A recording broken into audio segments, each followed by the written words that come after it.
ਸਭ ਤੋਂ ਪਹਿਲਾ ਜਿਹੜਾ ਸਵਾਲ ਹੈ ਉਹ ਭਗਤ ਤਰਲੋਚਨ ਜੀ ਦਾ ਸ਼ਬਦ ਹੈ ਸ੍ਰੀ ਗੁਰੂ ਗ੍ਰੰਥ ਸਾਹਿਬ ਵਿੱਚ, ਜਿਹੜਾ ਅਕਸਰ ਪੜ੍ਹਿਆ ਜਾਂਦਾ, ਅੰਤ ਕਾਲ ਜੋ ਲక్ష్ਮੀ ਸਿਮਰੇ ਐਸੀ ਚਿੰਤਾ ਮੈਂ ਜੇ ਮਰੇ ਸਰਪ ਜੋਨ ਵਲ ਵਲ ਉਤਰੇ। ਇਸ ਤਰ੍ਹਾਂ ਦੀਆਂ ਉਹਦੇ 'ਚ ਉਦਾਹਰਨਾਂ ਹਨ।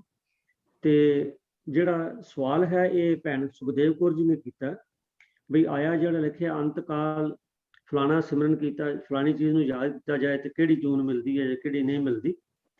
ਤਾਂ ਭੈਣ ਜੀ ਦਾ ਸਵਾਲ ਬੜਾ ਦਰੁਸਤ ਹੈ, ਔਰ ਹਰ ਇੱਕ ਨੂੰ ਜਿਹੜਾ ਵੀ ਪੰਥ ਹਿਤੈਸ਼ੀ ਹੈ ਜਾਂ ਗੁਰਬਾਣੀ ਨੂੰ ਜਿਹੜਾ ਮਸ ਰੱਖਦਾ ਹੈ, ਉਹਦੇ ਮਨ 'ਚ ਇਹ ਜ਼ਰੂਰੀ ਆਣੇ ਜਿਹਨੂੰ ਭਾਵ ਗੁਰਬਾਣੀ ਦੀ ਸੋਝੀ ਹੈ, ਉਹ ਜ਼ਰੂਰ ਸੋਚੇਗਾ ਵੀ ਆਇਆ ਗੁਰਮਤਿ ਵਿੱਚ ਇਹੋ ਜਿਹੀਆਂ ਗੱਲਾਂ ਪ੍ਰਵਾਨ ਹਨ ਕਿ ਨਹੀਂ, ਕਿ ਮਨੁੱਖ ਅੰਤ ਦੇ ਸਮੇਂ ਕਿਸੇ ਚੀਜ਼ ਨੂੰ ਯਾਦ ਕਰ ਲਵੇ, ਉਹਨੂੰ ਉਹੋ ਜਿਹੀ ਅਗਲੀ ਜੂਨ ਮਿਲ ਜਾਏ। ਇਹ ਜਿਹੜਾ ਆਪਣਾ ਸ਼ਬਦ ਹੈ ਜੀ, ਇਹਦਾ ਅਸਲ ਭਾਵ ਕੀ ਹੈ? ਮੈਂ ਬੇਨਤੀ ਕਰ ਰਿਹਾ ਵੀ ਪ੍ਰਭ ਕੀਰਤਨ ਸਿੰਘ ਜੀ ਨੂੰ ਵੀ ਉਹ ਕਿਰਪਾ ਕਰਕੇ ਸਾਨੂੰ ਇਹਦੇ ਬਾਰੇ ਚਾਨਣਾ ਪਾਉਣ। ਹਾਂਜੀ ਵੀਰ ਜੀ, ਮੈਂ MP ਵੀਰ ਜੀ ਨੂੰ ਬੇਨਤੀ ਕਰਦਾ, ਵੀਰ ਜੀ ਕਿਰਪਾ ਕਰਕੇ ਸ਼ਬਦ ਸਕਰੀਨ ਤੇ ਡਿਸਪਲੇ ਵੀ ਕਰ ਦਿੱਤਾ ਜਾਏ ਜੀ। ਤੋ ਇਸ ਤਰ੍ਹਾਂ ਹੈ ਜੀ ਕਿ ਕਿਸੇ ਵੀ ਸ਼ਬਦ ਦੀ ਇੱਕ ਪੰਕਤੀ ਨੂੰ ਲੈ ਕੇ ਅਸੀਂ ਇਸ ਦੇ ਆਧਾਰ ਤੇ ਕਿਸੇ ਗੁਰਮਤਿ ਸਿਧਾਂਤ ਬਾਰੇ ਨਿਰਣੇ ਤੇ ਨਹੀਂ ਪਹੁੰਚ ਸਕਦੇ, ਨਾ ਹੀ ਕਿਸੇ ਇੱਕ ਪੰਕਤੀ ਨੂੰ ਅਲੱਗ ਕਰਕੇ ਉਸਦੇ ਅਰਥਾਂ ਬਾਰੇ ਕਿਸੇ ਨਤੀਜੇ ਤੇ ਪਹੁੰਚਿਆ ਜਾ ਸਕਦਾ ਹੈ। ਇੱਕ ਪੰਕਤੀ ਬਾਰੇ ਵਿਚਾਰ ਕਰਨ ਲਈ ਵੀ ਸਾਨੂੰ ਪੂਰੇ ਸ਼ਬਦ ਬਾਰੇ ਵਿਚਾਰ ਕਰਨੀ ਪਵੇਗੀ, ਜੋ ਭੈਣ ਜੀ ਨੇ ਸਵਾਲ ਪੁੱਛਿਆ ਹੈ। ਨਾਲ ਵੀ ਇਹ ਵੀ ਧਿਆਨ ਕਰਨਾ ਪਵੇਗਾ ਕਿ ਕਿਸੇ ਵੀ ਸ਼ਬਦ ਦਾ ਜੋ ਮੁੱਖ ਉਪਦੇਸ਼, ਜੋ ਮੰਤਵ ਹੈ, ਜੋ ਸਾਨੂੰ ਉਹ ਸ਼ਬਦ ਦੇ ਰਚੈਤਾ ਭਗਤ ਜੀ ਸਾਨੂੰ ਸਮਝਾਉਣਾ ਚਾਹੁੰਦੇ ਹਨ, ਉਹ ਰਹਾਉ ਦੀ ਪੰਕਤੀ ਵਿੱਚ ਹੁੰਦਾ ਹੈ। ਤੇ ਇੱਕ ਹੋਰ ਅਸੀਂ ਚੀਜ਼ ਅਕਸਰ ਦੇਖਦੇ ਹਾਂ ਕਿ ਸ਼ਬਦ ਦੀ ਆਖਰੀ ਪੰਕਤੀ ਵੀ ਸਾਨੂੰ ਇਸ ਚੀਜ਼ ਨੂੰ ਸਮਝਣ ਦੇ ਵਿੱਚ ਬਹੁਤ ਸਹਾਈ ਹੁੰਦੀ ਹੈ, ਕਿਉਂਕਿ ਉਹਦੇ ਵਿੱਚ ਇਸ ਚੀਜ਼ ਨੂੰ ਸਮ ਅਪ ਕੀਤਾ ਹੁੰਦਾ ਹੈ ਜਾਂ ਕਨਕਲੂਡ ਕੀਤਾ ਹੁੰਦਾ ਹੈ।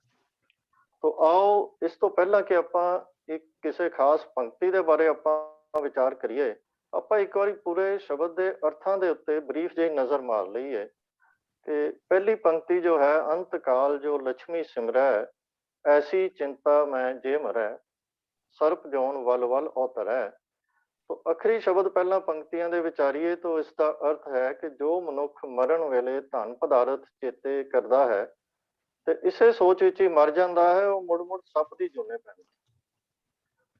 ਅੱਗੋਂ ਰਹਾਉ ਦੀ ਪੰਕਤੀ ਆਉਂਦੀ ਹੈ ਕਿ ਅਰੀ ਬਾਈ ਗੋਬਿੰਦ ਨਾਮ ਮਤ ਬੀਸਰੈ ਰਹਾਉ, ਕਿ ਭਾਵ ਹੇ ਮੇਰੀ ਭੈਣ, ਹੇ ਮੇਰੀ ਸਤਸੰਗੀ ਭੈਣ, ਮੇਰੇ ਸਤਸੰਗੀ ਜਨੋ, ਮੇਰੇ ਲਈ ਅਰਦਾਸ ਕਰੋ, ਮੈਨੂੰ ਅਸੀਸ ਦਿਓ ਕਿ ਮੈਨੂੰ ਪ੍ਰਭੂ ਕਦੇ ਨਾ ਵਿਸਰੇ, ਕਦੇ ਨਾ ਭੁੱਲੇ, ਤਾਂ ਜੋ ਅੰਤ ਵੇਲੇ ਵੀ ਮੈਨੂੰ ਉਹ ਪ੍ਰਭੂ ਹੀ ਚੇਤੇ ਆਵੇ। ਤੋ ਅਗਲੀ ਪੰਕਤੀ ਉਸ ਤੋਂ ਆਉਂਦੀ ਹੈ ਕਿ ਅੰਤ ਕਾਲ ਜੋ ਇਸਤਰੀ ਸਿਮਰੈ ਐਸੀ ਚਿੰਤਾ ਮੈਂ ਜੇ ਮਰੈ। ਜੋ ਮਨੁੱਖ ਅੰਤ ਵੇਲੇ ਇਸਤਰੀ ਨੂੰ ਹੀ ਯਾਦ ਕਰਦਾ ਹੈ ਅਤੇ ਇਸ ਯਾਦ ਵਿੱਚ ਹੀ ਪ੍ਰਾਣ ਤਿਆਗ ਦਿੰਦਾ ਹੈ, ਉਹ ਮੁੜ ਮੁੜ ਵੇਸਵਾ ਦੇ ਜਨਮ ਦੇ ਵਿੱਚ ਪੈਂਦਾ ਹੈ। ਅੰਤ ਕਾਲ ਜੋ ਲੜਕਾ ਸਿਮਰੈ ਐਸੀ ਚਿੰਤਾ ਮੈਂ ਜੇ ਮਰੈ ਸੁਕਰ ਜੋਨ ਵਲ ਵਲ ਔਤਰੈ। ਤੋ ਜੋ ਮਨੁੱਖ ਅੰਤ ਵੇਲੇ ਪੁੱਤਰਾਂ ਨੂੰ, ਜਾਂ ਇਉਂ ਕਹਿ ਲਈਏ ਕਿ ਧੀਆਂ ਪੁੱਤਰਾਂ ਨੂੰ ਹੀ ਯਾਦ ਕਰਦਾ ਰਹਿੰਦਾ ਹੈ, ਤਾਂ ਉਹ ਉਹਨਾਂ ਨੂੰ ਯਾਦ ਕਰਦਾ ਕਰਦਾ ਹੀ ਮਰ ਜਾਂਦਾ ਹੈ, ਤਾਂ ਉਹ ਸੂਰ ਦੀ ਜੂਨ ਦੇ ਵਿੱਚ ਮੁੜ ਮੁੜ ਕੇ ਪੈਂਦਾ ਹੈ। ਤੋ ਅੱਗੇ ਭਗਤ ਜੀ ਫਰਮਾਉਂਦੇ ਹਨ ਕਿ ਅੰਤ ਕਾਲ ਜੋ ਮੰਦਰ ਸਿਮਰੈ ਐਸੀ ਚਿੰਤਾ ਮੈਂ ਜੇ ਮਰੈ ਪ੍ਰੇਤ ਜੋਨ ਵਲ ਵਲ ਔਤਰੈ। ਜੋ ਮਨੁੱਖ ਅਖੀਰ ਵੇਲੇ ਆਪਣੇ ਘਰ ਮਹਿਰ ਮਾੜੀਆਂ ਆਦਿਕ ਨੂੰ ਯਾਦ ਕਰਦਾ, ਹੋਕੇ ਲੈਂਦਾ, ਉਹਨਾਂ ਦੇ ਵਿੱਚ ਉਦਾਸ ਹੁੰਦਾ ਹੋਇਆ ਹੀ ਮਰ ਜਾਂਦਾ ਹੈ, ਸਰੀਰ ਛੱਡਦਾ ਹੈ, ਤਾਂ ਮੁੜ ਮੁੜ ਕੇ ਉਹ ਪ੍ਰੇਤ ਦੀ ਜੂਨ ਦੇ ਵਿੱਚ ਪੈਂਦਾ ਹੈ। ਤੇ ਅੰਤਲੀ ਪੰਕਤੀ ਦੇ ਵਿੱਚ ਭਗਤ ਜੀ ਫਰਮਾ ਰਹੇ ਹਨ ਕਿ ਅੰਤ ਕਾਲ ਨਾਰਾਇਣ ਸਿਮਰੈ ਐਸੀ ਚਿੰਤਾ ਮੈਂ ਜੇ ਮਰੈ ਬਦਤ ਤ੍ਰਿਲੋਚਨ ਤੇ ਨਰ ਮੁਕਤਾ ਪਿਤੰਬਰ ਵਾਕਿਆ ਹਿਰਦੈ ਵਸੈ। ਤੋ ਤ੍ਰਿਲੋਚਨ ਆਖਦਾ ਹੈ ਕਿ ਜੋ ਮਨੁੱਖ ਅੰਤ ਸਮੇਂ ਪ੍ਰਭੂ ਨੂੰ ਯਾਦ ਕਰਦਾ ਹੈ ਤੇ ਇਸ ਯਾਦ ਵਿੱਚ ਟਿਕਿਆ ਹੋਇਆ ਹੀ ਚੋਲਾ ਤਿਆਗ ਦਿੰਦਾ ਹੈ, ਉਹ ਮਨੁੱਖ ਜਿਹੜੀ ਮਾਇਆ ਦੇ ਬੰਧਨ ਹਨ, ਧਨ, ਇਸਤਰੀ, ਪੁੱਤਰ ਤੇ ਘਰ ਆਦਿਕ ਦੇ ਮੋਹ ਤੋਂ ਆਜ਼ਾਦ ਹੋ ਜਾਂਦਾ ਹੈ ਤੇ ਉਸਦੇ ਹਿਰਦੇ ਵਿੱਚ ਪਰਮਾਤਮਾ ਆਪ ਆ ਵਸਦਾ ਹੈ। ਜਿਵੇਂ ਕਿ ਇਸ ਵਿਆਖਿਆ ਤੋਂ ਹੀ ਸਪਸ਼ਟ ਹੈ ਕਿ ਭਗਤ ਜੀ ਸਾਨੂੰ ਜੋ ਸਿੱਖਿਆ ਦੇ ਰਹੇ ਹਨ, ਉਹ ਰਹਾਉ ਦੀ ਪੰਕਤੀ ਵਿੱਚ ਵਿਦਮਾਨ ਹੈ ਕਿ ਭਾਈ ਆਪਣੇ ਸਤਸੰਗੀ ਜਨਾਂ ਤੋਂ ਇਹ ਜਾਚਨਾ ਕਰੋ ਕਿ ਉਹ ਅਰਦਾਸ ਕਰਨ ਕਿ ਤੁਸਾਂ ਦੇ ਹਿਰਦੇ ਵਿੱਚ ਪ੍ਰਭੂ ਨਾਮ ਦਾ ਨਿਵਾਸ ਹੋ ਜਾਵੇ ਤੇ ਪ੍ਰਭੂ ਦੀ ਯਾਦ ਕਦੇ ਨਾ ਭੁੱਲੇ, ਕਦੇ ਨਾ ਵਿਸਰੇ। ਹਰ ਵੇਲੇ ਪ੍ਰਭੂ ਦੀ ਯਾਦ ਹਿਰਦੇ ਵਿੱਚ ਟਿਕੀ ਰਹੇ ਤੇ ਜੀਵਨ ਦੇ ਅੰਤ ਤੱਕ, ਭਾਵ ਮੌਤ ਤੱਕ ਜੋ ਹੈ, ਪ੍ਰਭੂ ਦੀ ਯਾਦ ਕਦੇ ਨਾ ਵਿਸਰੇ। ਤੋ ਕਾਰਨ ਸਪਸ਼ਟ ਹੈ ਕਿ ਸਾਡੇ ਜੀਵਨ ਦਾ ਮਨੋਰਥ ਹੀ ਪ੍ਰਭੂ ਦੀ ਯਾਦ ਵਿੱਚ ਰੰਗੇ ਜਾਣਾ ਹੈ, ਤਾਂ ਕਿ ਸਾਡੇ ਹਿਰਦੇ ਵਿੱਚੋਂ ਦੁਨਿਆਵੀ ਪਦਾਰਥਾਂ ਦਾ ਮੋਹ, ਪਿਆਰ ਤੇ ਖਿੱਚ ਖਤਮ ਹੋ ਜਾਵੇ ਤੇ ਪ੍ਰਭੂ ਦਾ ਨਿਵਾਸ ਹੋ ਜਾਵੇ। ਇਹੀ ਉਹ ਰਾਹ ਹੈ ਜਿਸ ਤੇ ਚੱਲ ਕੇ ਮਨੁੱਖ ਜਨਮ ਮਰਨ ਦੇ ਗੇੜ ਵਿੱਚੋਂ ਨਿਕਲ ਕੇ ਪ੍ਰਭੂ ਨਾਲ ਇੱਕਮਿਕ ਹੋ ਸਕਦਾ ਹੈ। ਇਹ ਇੱਕ ਸਨਾਤਨ ਵਿਸ਼ਵਾਸ ਹੈ ਕਿ ਭਾਵੇਂ ਕੋਈ ਮਨੁੱਖ ਪਾਪੀ ਹੀ ਕਿਉਂ ਨਾ ਹੋਵੇ, ਜੇ ਉਹ ਅੰਤਲੇ ਸਮੇਂ ਰੱਬ ਨੂੰ ਯਾਦ ਕਰ ਲਵੇ ਤਾਂ ਉਹ ਮੁਕਤ ਹੋ ਜਾਂਦਾ ਹੈ। ਅੰਤਲੇ ਬੰਦ ਵਿੱਚ ਭਗਤ ਜੀ ਇਸ ਬਾਰੇ ਵੀ ਨਿਬੇੜਾ ਕਰਦੇ ਹਨ ਕਿ ਮੁਕਤ ਦਾ ਭਾਵ ਜੋ ਹੈ ਉਹ ਦੁਨਿਆਵੀ ਪਦਾਰਥਾਂ, ਭਾਵ ਮਾਇਆ ਤੋਂ ਮੁਕਤ ਹੋ ਚੁੱਕਾ ਮਨੁੱਖ, ਉਹ ਕੇਵਲ ਉਹੀ ਹੋ ਸਕਦਾ ਹੈ ਜਿਸ ਦੇ ਹਿਰਦੇ ਵਿੱਚ ਪ੍ਰਭੂ ਦਾ ਨਿਵਾਸ ਹੋ ਜਾਵੇ। ਪਿਤੰਬਰ ਵਾਕੈ ਹਿਰਦੈ ਵਸੈ। ਕੇਵਲ ਐਸਾ ਭਗਤ ਜਨ ਹੀ ਹੋ ਸਕਦਾ ਹੈ ਜਿਸ ਦੇ ਮੁਖ ਤੇ ਹਿਰਦੇ ਵਿੱਚ ਪ੍ਰਭੂ ਦਾ ਨਾਮ ਸਦੀਵੀ ਤੌਰ ਤੇ ਨਿਵਾਸ ਕਰਦਾ ਹੋਵੇ ਤੇ ਅੰਤ ਸਮੇਂ ਵੀ ਉਹ ਪ੍ਰਭੂ ਜੀ ਦਾ ਸਿਮਰਨ ਹੀ ਉਹੀ ਸਿਮਰਨ ਕਰ ਸਕਦਾ ਹੈ। ਅਜਿਹੇ ਭਗਤ ਦੀ ਹੀ ਸਮਾਈ ਪ੍ਰਭੂ ਦੇ ਚਰਨਾਂ ਵਿੱਚ ਹੋ ਸਕਦੀ ਹੈ, ਹੋਰ ਕਿਸੇ ਦੀ ਨਹੀਂ। ਇਹ ਨਹੀਂ ਹੋ ਸਕਦਾ ਕਿ ਕੋਈ ਮਨੁੱਖ ਕਰਮਕਾਂਡੀ ਢੰਗ ਨਾਲ ਅੰਤ ਸਮੇਂ ਨਾਰਾਇਣ ਕਹੇ ਤੇ ਉਹਨਾਂ ਦੇ ਸ਼ਬਦਾਂ ਦੇ ਵਿੱਚੋਂ ਮੁਕਤ ਹੋ ਜਾਵੇ। ਇਸ ਵਿਸ਼ਵਾਸ ਨੂੰ ਨਿਰਮੂਲ ਸਾਬਤ ਕਰਨ ਲਈ ਭਗਤ ਜੀ ਨੇ 3 ਉਦਾਹਰਨਾਂ ਦੇ ਕੇ ਰੱਦ ਕਰਦੇ ਹਨ। ਜਾਪਦਾ ਹੈ ਕਿ ਇਹ ਸ਼ਬਦ ਜੋ ਭਗਤ ਜੀ ਨੇ ਉਚਾਰਿਆ ਹੈ, ਇਹ ਕਿਸੇ ਕਰਮਕਾਂਡੀ ਸਨਾਤਨੀ ਵਿਚਾਰਾਂ ਵਾਲੇ ਵਿਅਕਤੀ ਦੇ ਸ਼ੰਕੇ ਨਿਵਰਤ ਕਰਨ ਲਈ ਉਚਾਰਿਆ ਹੈ।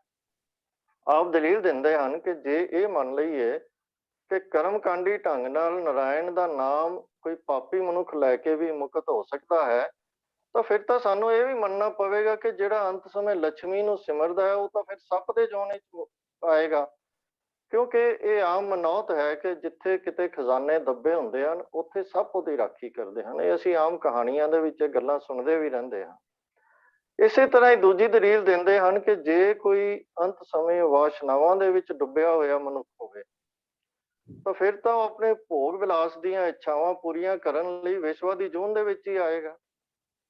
ਤੇ ਜੇ ਕੋਈ ਬੰਦਾ ਆਪਣੇ ਅੰਤ ਸਮੇਂ ਦੇ ਉੱਤੇ ਆਪਣੇ ਬੱਚਿਆਂ ਦੀ ਯਾਦ ਵਿੱਚ ਹੀ ਹੋਵੇ ਤਾਂ ਫਿਰ ਉਹ ਤਾਂ ਸੂਰ ਦੀ ਜੂਨ ਵਿੱਚ ਆਏਗਾ, ਕਿਉਂਕਿ ਸੂਰ ਹੀ ਐਸਾ ਹੈ ਜਿਹਦੇ ਦਰਜਨਾਂ ਭਰ ਬੱਚੇ ਇੱਕੋ ਵਾਰੀ 'ਚ ਹੀ ਪੈਦਾ ਹੋ ਜਾਂਦੇ ਹਨ। ਅਸੀਂ ਸਾਰੇ ਦੇਖਦੇ ਹਾਂ ਕਿ ਸੂਰਾਂ ਦੇ ਨਾਲ ਛੋਟੇ ਛੋਟੇ ਬੱਚਿਆਂ ਦੇ ਦਰਜਨਾਂ ਬੱਚੇ ਉਹਨਾਂ ਦੇ ਅੱਗੇ ਪਿੱਛੇ ਤੁਰੇ ਫਿਰਦੇ ਹੁੰਦੇ ਹਨ, ਤਾਂ ਉਹ ਇੱਛਾ ਉਸੇ ਤਰ੍ਹਾਂ ਹੀ ਪੂਰੀ ਹੋ ਸਕਦੀ ਹੈ। ਤੇ ਮਹਿਲ ਮਾੜੀਆਂ ਦੇ ਬਾਰੇ ਵੀ ਸਾਡਾ ਵਿਸ਼ਵਾਸ ਹੈ ਕਿ ਜਿਹੜੇ ਖੰਡਰ ਬਣ ਜਾਂਦੇ ਹਨ ਮਹਿਲ ਮਾੜੀਆਂ, ਉੱਥੇ ਪ੍ਰੇਤ ਤੇ ਭੂਤ ਨਿਵਾਸ ਕਰਦੇ ਹਨ। ਇਹ ਆਮ ਲੋਕੀ ਇਹ ਚੀਜ਼ ਨੂੰ ਮੰਨਦੇ ਹਨ। ਤਾਂ ਫਿਰ ਸਾਨੂੰ ਇਹ ਵੀ ਮੰਨਣਾ ਪਏਗਾ ਕਿ ਜਿਹੜਾ ਅੰਤ ਸਮੇਂ ਦੇ ਉੱਤੇ ਆਪਣੇ ਮੰਦਰਾਂ ਮਹਿਲਾਂ ਦੀ ਯਾਦ ਦੇ ਵਿੱਚ ਮਰ ਜਾਵੇ ਤੇ ਉਹ ਤਾਂ ਫਿਰ ਪ੍ਰੇਤ ਦੀ ਜੂਨ ਵਿੱਚ ਆਏਗਾ। ਪਰ ਇਹ ਸਾਰੀਆਂ ਮਨੌਤਾਂ ਕਿਸੇ ਨੇ ਮੰਨੀਆਂ ਨਹੀਂ, ਸਿਰਫ ਨਾਰਾਇਣ ਦੇ ਨਾਮ ਤੇ ਗੱਲ ਬਣਾ ਛੱਡੀ ਕਿ ਅੰਤ ਸਮੇਂ ਨਾਰਾਇਣ ਦਾ ਨਾਮ ਮੂੰਹ ਵਿੱਚ ਆ ਜਾਵੇ ਤੇ ਉਹ ਬੰਦਾ ਮੁਕਤ ਹੋ ਗਿਆ। ਤੋ ਭਗਤ ਜੀ ਕਹਿੰਦੇ ਹਨ ਕਿ ਮੁਕਤ ਅਵਸਥਾ ਨੂੰ ਪ੍ਰਾਪਤ ਤਾਂ ਉਹੀ ਮਨੁੱਖ ਹੋ ਸਕਦਾ ਹੈ ਜਿਸ ਦੇ ਹਿਰਦੇ ਵਿੱਚ ਪ੍ਰਭੂ ਦਾ ਵਾਸਾ ਹੋ। ਇਹ ਪੰਕਤੀ ਜਿਹੜੀ ਰਹਾਉ ਦੀ ਪੰਕਤੀ ਹੈ ਉਹਦੇ ਵਿੱਚ ਵੀ ਇਹੀ ਮੈਸੇਜ ਹੈ ਤੇ ਅੰਤਲੀ ਪੰਕਤੀ ਵਿੱਚ ਵੀ ਇਹੀ ਮੈਸੇਜ ਹੈ ਕਿ ਨਾਲ ਹੀ ਸ਼ਾਇਦ ਭਗਤ ਜੀ ਸਾਨੂੰ ਇਹ ਵੀ ਸਮਝਾਉਣਾ ਚਾਹੁੰਦੇ ਹਨ ਕਿ ਅੰਤ ਸਮੇਂ ਨਾਰਾਇਣ ਦਾ, ਪ੍ਰਭੂ ਦਾ ਨਾਮ ਜੋ ਕਰਮਕਾਂਡੀ ਢੰਗ ਨਾਲ ਹੀ ਯਾਦ ਕਰ ਲਵੇ ਤਾਂ ਉਹ ਤਾਂ ਨਹੀਂ ਹੋ ਸਕਦਾ, ਪਰ ਉਹਦਾ ਨਾਮ ਵੀ ਜਿਹੜਾ ਹੈ ਲੈਣ ਦੀ ਅਵਸਥਾ ਉਸੇ ਦੀ ਹੋ ਸਕਦੀ ਹੈ ਜਿਹਦੇ ਪਿਤੰਬਰ ਵਾਕਿਆ ਹਿਰਦੈ ਵਸੈ। ਤਾਂ ਸਾਨੂੰ ਇਹੀ ਸਿਧਾਂਤ ਦੇ ਨਾਲ ਭਗਤ ਜੀ ਪ੍ਰੇਰਨਾ ਕਰ ਰਹੇ ਹਨ ਕਿ ਇਹ ਭਗਤ ਜਨੋ, ਇਹ ਸਤਸੰਗੀ ਜਨੋ, ਉਸ ਪ੍ਰਭੂ ਦੇ ਨਾਮ ਦੀ ਦਾਤ ਮੰਗੋ, ਪ੍ਰਭੂ ਦੇ ਨਾਲ ਜੁੜੋ। ਸਾਰੀ ਉਮਰ ਦੇ ਵਾਸਤੇ ਦੀ ਇਹ ਘਾਲਣਾ ਹੈ ਕਿ ਪ੍ਰਭੂ ਦੇ ਨਾਮ ਨੂੰ, ਪ੍ਰਭੂ ਦੀ ਯਾਦ ਨੂੰ ਹਿਰਦੇ ਦੇ ਵਿੱਚ ਵਸਾਇਆ ਜਾਵੇ। ਤੇ ਬਾਕੀ ਜਿਹੜੇ ਪਦੇ ਹਨ ਉਹਨਾਂ ਦੇ ਅਰਥਾਂ ਨੂੰ ਵੀ ਸਾਨੂੰ ਇਹਨਾਂ 2 ਪੰਕਤੀਆਂ ਨੂੰ ਕੇਂਦਰ ਦੇ ਵਿੱਚ ਰੱਖ ਕੇ ਹੀ ਉਹਨਾਂ ਦੇ ਅਰਥ ਸਮਝਣੇ ਪੈਣਗੇ। ਨਾ ਕਿ ਅਸੀਂ ਇਹ ਕਹਿ ਦਈਏ ਕਿ ਭਗਤ ਜੀ ਨੇ ਨਿਰਣੇ ਦੇ ਦਿੱਤੇ ਹਨ। ਨਹੀਂ, ਉਹ ਇਸੇ ਸੈਂਟਰਲ ਆਈਡੀਆ ਨੂੰ ਪ੍ਰੂਵ ਕਰਨ ਲਈ ਉਹਨਾਂ ਨੇ, ਅਸੀਂ ਇਹ ਕਹੀਏ ਕਿ ਉਹਨਾਂ ਨੇ ਦਲੀਲਾਂ ਦਿੱਤੀਆਂ ਹਨ, ਸਾਨੂੰ ਸਮਝਾਇਆ ਹੈ ਕਿ ਇਸ ਅਰਥ ਦੇ ਨਾਲ ਅਸੀਂ ਜੁੜਨਾ ਹੈ। ਉਹ ਸਾਰੇ ਇਹ ਹੈਲਪਿੰਗ ਆਰਗੂਮੈਂਟ ਹਨ ਕੇਂਦਰੀ ਵਿਚਾਰ ਦੇ ਨਾਲ ਕਿ ਅਰਿ ਗੋਬਿੰਦ ਨਾਮ ਮਤ ਬੀਸਰੈ। ਹੋਰੀਆਂ ਭੁੱਲਾਂ ਚੁੱਕਾਂ ਦੀ ਖਿਮਾ ਕਰਨਾ ਜੀ। ਵਾਹਿਗੁਰੂ ਜੀ ਕਾ ਖਾਲਸਾ, ਵਾਹਿਗੁਰੂ ਜੀ ਕੀ ਫਤਿਹ। ਭਗਤ ਜੀ ਖੁਦ ਬ੍ਰਾਹਮਣ ਸਨ ਔਰ ਕਿਉਂਕਿ ਦੂਸਰਿਆਂ ਮਤਾਂ ਵਿੱਚ ਇਹ ਗੱਲ ਸ਼ਾਇਦ ਮੰਨੀ ਜਾਂਦੀ ਹੈ ਵੀ ਅੰਤ ਕਾਲ ਜਿਹੜਾ ਕੀਤਾ ਜਾਏ ਉਹੋ ਜਿਹਾ ਨੂੰ ਜੋਨ ਮਿਲਦੀ। ਤਾਂ ਉਹਨਾਂ ਨੇ ਭਗਤ ਜੀ ਨੇ ਬੜਾ ਸਪਸ਼ਟ ਦੱਸਿਆ ਕਿ ਇਹ ਦੂਸਰਿਆਂ ਮਤਾਂ ਦਾ ਸਿਧਾਂਤ ਹੋ ਸਕਦਾ ਹੈ, ਪਰੰਤੂ ਅਸਲ ਗੱਲ ਜਿਹੜੀ ਹੈ ਜਿਵੇਂ ਵੀਰ ਜੀ ਨੇ ਦੱਸਿਆ ਉਹ ਰਹਾਉ ਦੀ ਤੁਕ 'ਚ ਕਿ ਮਾਈ ਗੋਬਿੰਦ ਨਾਮ ਮਤ ਵਿਸਰੇ। ਦੇਖੋ ਅਨ ਮਤਾਂ 'ਚ ਹੈ ਵੀ ਕੋਈ ਇੱਕ ਮੰਤਰ ਪੜ੍ਹਨ ਨਾਲ ਜੀਵਨ ਸਫਲ ਹੋ ਜਾਏ, ਕੋਈ ਉਪਾਏ ਕਰਨ ਨਾਲ, ਕੋਈ ਕਰਮ ਕਾਂਡ ਕਰਨ ਨਾਲ, ਪਰ ਸਾਨੂੰ ਇੱਕ ਗੱਲ ਯਾਦ ਰੱਖਣੀ ਚਾਹੀਦੀ ਹੈ ਕਿ ਜਿਸ ਮਤ ਦੇ ਅਸੀਂ ਧਾਰਨੀ ਹਾਂ, ਸਿੱਖ ਮਤ, ਇਹਦੇ 'ਚ ਤਾਂ ਕਰਮ ਕਾਂਡ, ਉਪਾਏ, ਮੰਤਰ, ਜੰਤਰ, ਤੰਤਰ ਜਿਹੜੇ ਨੇ ਇਹਨਾਂ ਤੇ ਬਿਲਕੁਲ ਇਹਨਾਂ ਨੂੰ ਟੋਟਲੀ ਨਕਾਰਿਆ। ਇੱਥੇ ਤਾਂ ਇੱਕੋ ਹੀ ਗੱਲ ਹੈ। ਹਾਲਾਂਕਿ ਬੜੀ ਮੈਂ ਕਈ ਵਾਰ ਸੋਚਦਾ ਵੀ ਜਿਹੜਾ ਸਿੱਖ ਮਤ ਹੈ ਇਹ ਕਿੰਨਾ ਵਧੀਆ ਹੈ ਔਰ ਕਿੰਨਾ ਸਰਲ ਮਤ ਹੈ।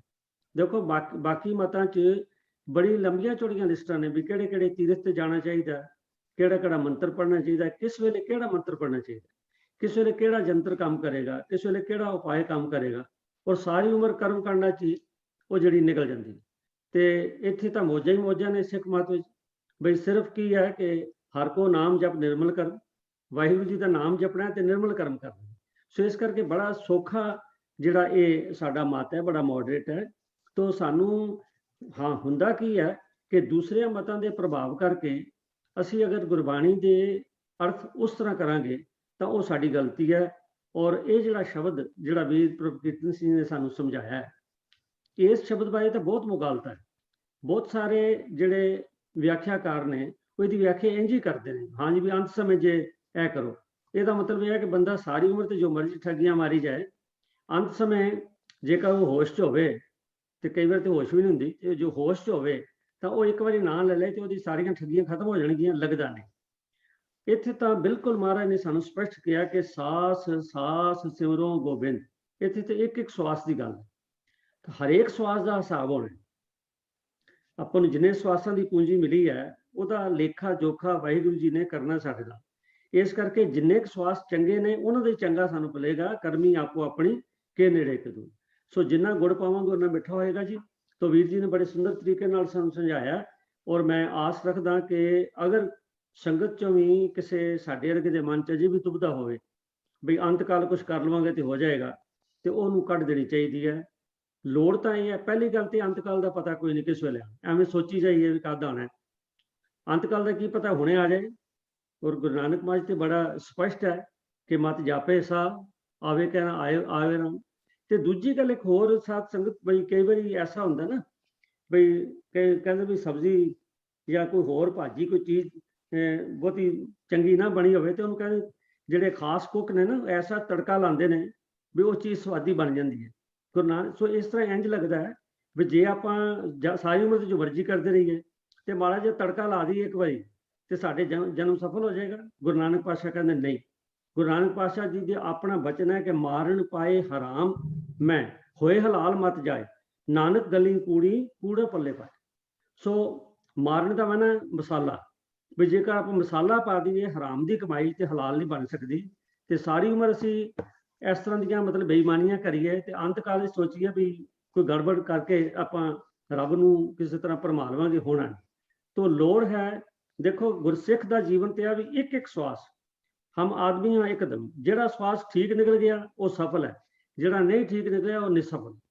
इस करके उत्थे कोई लंपसम हिसाब नहीं होना, कल्ले कल्ले कल्ले कल्ले श्वास का हिसाब सानू देना पैना। इस गल सानू तैयार रहना चाहिए ते सानू कोई भी सतगुरु अगे अरदास करनी चाहिए पातशाह जी कि साडा कोई भी श्वास जिहड़ा वो निसफल ना जाए। एक सवाल आया, मैं वीर प्रभु कीर्तन सिंह बेनती करते हैं ग्रुप चैट में, वीर बिक्रमजीत सिंह दे कहंदे अंत काल तो की भाव है, जरा दस दिओ। हाँ जी वीर जी, अंत काल का अर्थ इत्थे असी जो गुरमत दे विच या किसी तरह आपां इहनूं इंटरप्रेट नहीं कर सकते, क्योंकि एक पुरातन विचारां सनातनी विचारां वाले बंदे दे शायद वो शंके निवृत्त कर रहे हैं। ये ओदी भाषा दे विच ही आम जो असी अंत काल का अर्थ लैंदे आ सरीरक मौत, उही इत्थे इस शब्द दे विच अर्थ है, होर कोई वखरा अर्थ नहीं है। सिंपल उही शब्द है, इहनूं होर कोई फिलोसॉफिकली इंटरप्रेट करन दी लोड़ नहीं है जी, ये बिल्कुल सिंपल उही अर्थ है।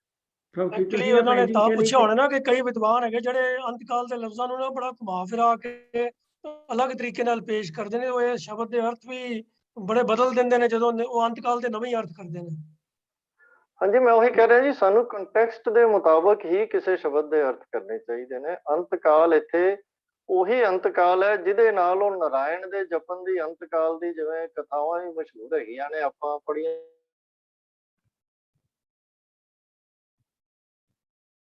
ਖਿਮਾ ਕਰਨਾ, ਆਵਾਜ਼ ਕੱਟੀ ਗਈ ਹੈ ਜੀ। ਉਹ ਪਰ ਆਈਡੀਆ ਕਲੀਅਰ ਹੋ ਵੀਰਪ੍ਰਭ ਕੀਰਤਨ ਸਿੰਘ ਜੀ, ਮੈਂ ਆ ਗਈ ਆਵਾਜ਼? ਹਾਂਜੀ, ਵੀਰਪ੍ਰਭ ਕੀਰਤਨ ਜੀ, ਮੈਂ ਇੱਕ ਹੋਰ ਬੇਨਤੀ ਕਰਦਾ ਵੀ ਅੰਤਕਾਲ ਤੇ ਸਾਨੂੰ ਸਮਝੋ ਸਾਡਾ ਹਰ ਸਮਾਂ ਹੀ ਅੰਤਕਾਲ ਹੀ, ਕੀ ਪਤਾ ਹੁਣੇ ਸਵਾਸ ਨਿਕਲ ਜਾਏ, ਇਸ ਕਰਕੇ ਸਾਨੂੰ ਬਿਲਕੁਲ ਸਦਾ ਜੀ। ਹੀ ਮਤਲਬ ਆ ਵੀ ਸੁਚੇਤ ਰਹਿਣ ਦੀ ਲੋੜ ਹੈ। ਹਾਂਜੀ, ਤੋ ਜਿਹੜੀ ਧੰਨਵਾਦ ਉਹ ਗੱਲ ਵੀਰਪ੍ਰਭ ਕਹਿ ਕੀਰਤਨ ਦਈਏ ਸਿੰਘ। ਅਸੀਂ, ਮੈਂ ਟੋਕ ਰਿਹਾ ਤੁਹਾਨੂੰ ਵਿੱਚੋਂ, ਸੌਰੀ ਵੀਰ ਜੀ। ਅਗਰ ਅੰਤਕਾਲ ਸਾਡਾ ਜਿਹੜਾ ਆਣਾ ਹੈ, ਇਸ ਜੀਵਨ ਦਾ ਅੰਤ ਆਣਾ ਹੈ, ਅਸੀਂ ਤੇ ਉਸ ਬੰਦੇ ਨੂੰ ਭਾਗਾਂ ਵਾਲਾ ਗਿਣਦੇ ਹਾਂ ਜਿਹੜੇ ਸੁੱਤਾ ਸੁੱਤਾ ਹੀ ਚਲਾ ਜਾਂਦਾ ਹੈ। ਤੇ ਫਿਰ ਸੁੱਤੇ ਸੁੱਤੇ ਉੱਤੇ ਦੇ ਵਾਸਤੇ ਤਾਂ ਇਹ ਗੱਲ ਕਰਨੀ ਵੀ ਮੁਮਕਿਨ ਨਹੀਂ ਹੋਏਗੀ। ਅਸੀਂ ਤੇ ਕਹਿੰਦੇ ਹਾਂ ਬੜਾ ਸੌਖਾ ਚਲਾ ਗਿਆ, ਵੀ ਬੜਾ ਲੱਕੀ ਸੀਗਾ ਵੀ ਸੁੱਤਿਆਂ ਸੁੱਤਿਆਂ ਚਲਾ ਗਿਆ। ਤੇ ਇੱਥੇ ਤਾਂ ਫਿਰ ਪੋਸੀਬਲ ਹੀ ਨਹੀਂ ਹੈਗਾ। ਤੋ ਐਕਸੀਡੈਂਟ ਹੋਵੇ, ਹੋਰ ਕਿਸ ਤਰ੍ਹਾਂ ਆਣਾ, ਮਤਲਬ ਇਹ ਸਾਰੇ ਆਪਣੇ ਹੱਥ 'ਚ ਹੈ ਨਹੀਂ ਉਸ ਵੇਲੇ ਵੀ ਇਹੋ ਜਿਹੀਆਂ ਗੱਲਾਂ ਕਰਨੀਆਂ। ਤੇ ਸਾਡੇ ਤਾਂ ਸਿਧਾਂਤ 'ਚ ਹੀ ਨਹੀਂ ਹੈ, ਤੇ ਸਾਨੂੰ ਇਹਨਾਂ ਗੱਲਾਂ ਦੀ ਵੈਸੇ ਹੀ ਝਾਕ ਨਹੀਂ ਰੱਖਣੀ ਚਾਹੀਦੀ। ਬਿਲਕੁਲ ਠੀਕ ਹੈ, ਬਹੁਤ ਦਰੁਸਤ ਹੈ ਆਪ ਜੀ ਨੇ। ਤੋ ਬਹੁਤ ਬਹੁਤ ਆਪ ਜੀ ਦਾ ਧੰਨਵਾਦ। ਮੈਂ ਇੱਕ ਵਾਰੀ ਫਿਰ ਕਹਿ ਦਿਆਂ ਕਿ ਇਹ ਸ਼ਬਦ ਜਿਹੜਾ ਇਹਦੇ 'ਚ ਬੜੇ ਮੁਗਾਲਤੇ ਨੇ, ਤੇ ਇਹਨੂੰ ਬਿਲਕੁਲ ਧਿਆਨ ਨਾਲ, ਜਿਵੇਂ ਹੁਣ ਵੀਰ ਜੀ ਨੇ ਸਾਨੂੰ ਸਮਝਾਇਆ, ਪ੍ਰਭ ਕੀਰਤਨ ਸਿੰਘ ਜੀ ਨੇ, ਸਾਨੂੰ ਬਿਲਕੁਲ ਸਪਸ਼ਟ ਹੋਣਾ ਚਾਹੀਦਾ ਹੈ ਕਿ ਗੁਰਮਤਿ ਕੀ ਗੱਲ ਕਹਿੰਦੀ। ਆਪਾਂ ਬਾਕੀਆਂ ਪਿੱਛੇ ਨਹੀਂ ਜਾਣਾ, ਗੁਰਮਤਿ ਜੋ ਗੱਲ ਕਹਿੰਦੀ ਹੈ, ਔਰ ਗੁਰਬਾਣੀ ਦੇ ਵਿੱਚ ਸਾਰੇ ਗੁਰੂ ਗ੍ਰੰਥ ਸਾਹਿਬ ਦੇ ਵਿੱਚ ਇੱਕੋ ਵਿਚਾਰ ਹੈ, ਕੋਈ ਦੂਜਾ ਵਿਚਾਰ ਨਹੀਂ ਹੈ, ਇੱਕੋ ਵਿਚਾਰ ਹੈ। ਉਹਦੇ ਨਾਲ ਸਾਨੂੰ ਜੁੜਨਾ ਚਾਹੀਦਾ। ਇੱਕ ਵਾਰ ਫਿਰ ਆਪ ਜੀ ਦਾ ਧੰਨਵਾਦ।